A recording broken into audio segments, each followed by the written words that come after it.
कर्जत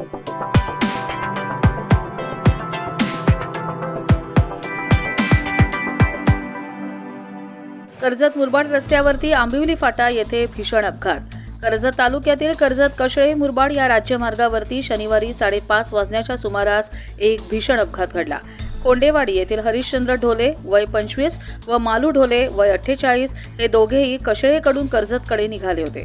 हरिश्चंद्र ढोले यांची पत्नी हिला कर्जत रायगड उपजिल्हा रुग्णालयामध्ये बाल जन्माला आले आहे। त्यांना पाहण्यासाठी ते चालले होते। रस्त्यामध्ये आंबिवली फाटा खालील उताराला कशळेच्या दिशेकडून कर्जतकडे निघाले होते। रस्त्यामध्ये वासरू रस्त्यामध्ये आल्यामुळे त्यांना आपली हिरो होंडा सुपर स्प्लेंडर गाडी न आवरल्यामुळे गायीच्या वासरावर जाऊन आदळली। यामध्ये भीषण अपघात घडून मालू ढोले हे जागीच मृत्यू झाले व त्यांच्या मुलाला डोक्याला गंभीर दुखापत झाल्यामुळे त्यांना ग्रामीण रुग्णालय कशळे येथे हलवण्यात आले। तेथील हॉस्पिटलमधील डॉक्टर यांनी प्रथमोपचार करत टाके मारून पेशंटला पुढील उपचारासाठी हलवण्यात आले। ग्रामीण हॉस्पिटल कशळेमधील ॲम्ब्युलन्स बंद असल्याने पेशंटला नेण्यासाठी ॲम्ब्युलन्स सेवा नसल्याने पेशंटचे येथे हाल होत असल्याचं निदर्शनास आले। डॉक्टर झेंडे यांनी तात्काळ खांडस तसेच आंबिवली या दोन्ही ठिकाणी फोन करून ॲम्ब्युलन्स बोलवले।